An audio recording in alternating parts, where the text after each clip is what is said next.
Assalamualaikum warahmatullahi wabarakatuh. Perkenalkan, saya Linda Rahayu dengan NIM 15032400040 dari Prodi Ilmu Komunikasi Universitas Bina Bangsa.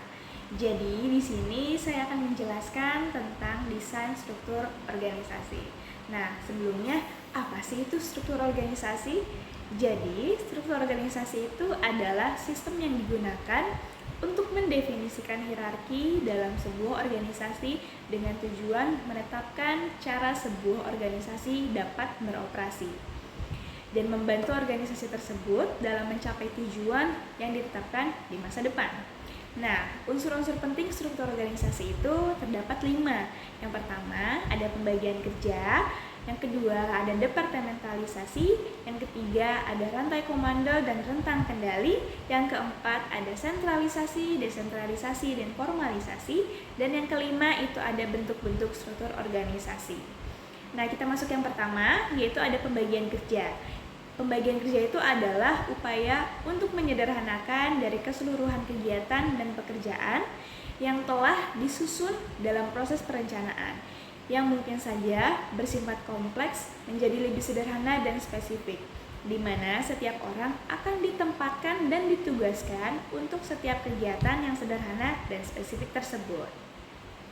Contoh dari pembagian kerja ini misalkan dalam bentuk bisnis restoran. Jadi ada pembagian kerja dari dapur, ada bagian dari pelayanan, lalu ada bagian kasir dan lain sebagainya. Nah, kita masuk yang kedua teman-teman, yaitu ada departementalisasi, yaitu yang terbagi menjadi 4. Yang pertama, atas dasar teritorial atau wilayah, yaitu atas dasar penentuan porsi kekuasaan dan operasi daerah atau wilayah-wilayah. Yang kedua, itu ada atas dasar produksi, yaitu atas dasar jenis-jenis produksi yang dihasilkan oleh perusahaan. Yang ketiga, itu ada atas dasar negara, yaitu atas dasar penggolongan atau pembagian kelompok menjadi pelanggan perusahaan atau orang yang membeli barang yang dijual oleh perusahaan.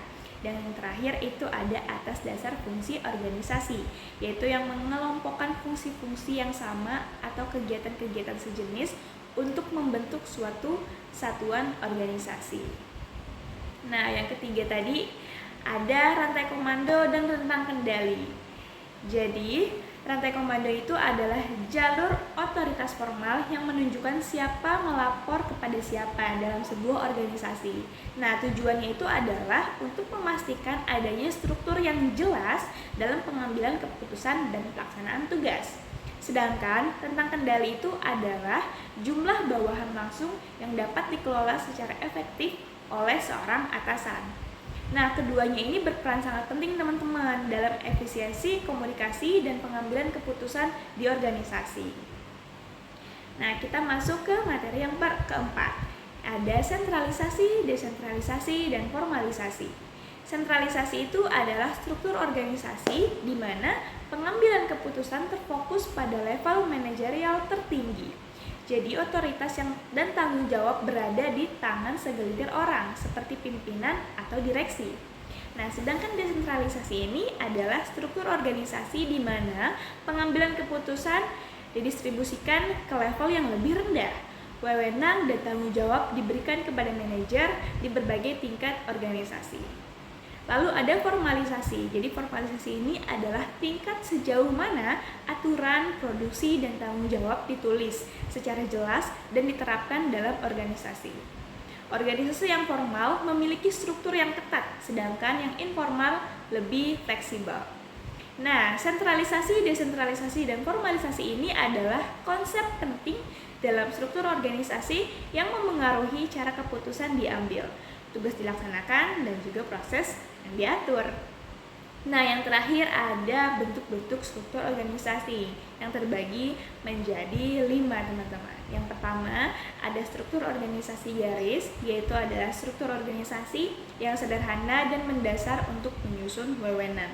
Yang kedua itu ada struktur organisasi fungsional, yaitu adalah model organisasi bisnis yang membagi perusahaan ke dalam beberapa departemen berdasarkan keterampilan dan bidang ahli tertentu. Dan yang ketiga ada struktur organisasi garis, dan staff adalah struktur organisasi yang terdiri dari dua kelompok orang-orang yang berpengaruh dalam organisasi. Dan yang keempat itu ada struktur organisasi fungsional dan staff, yaitu struktur organisasi fungsional sebagaimana disebutkan di muka, yaitu ditambah adanya staf ahli yang membantu pimpinan dalam usaha mengambil kebijakan manajemen perusahaan. Dan yang terakhir, yang kelima, itu ada struktur organisasi proyek, yaitu adalah kerangka kerja yang mengatur hubungan antara pihak-pihak yang terlibat dalam suatu proyek. Nah, jadi itu adalah pemaparan materi yang dapat saya sampaikan tentang desain struktur organisasi. Kurang lebihnya mohon maaf. Terima kasih. Wassalamualaikum warahmatullahi wabarakatuh.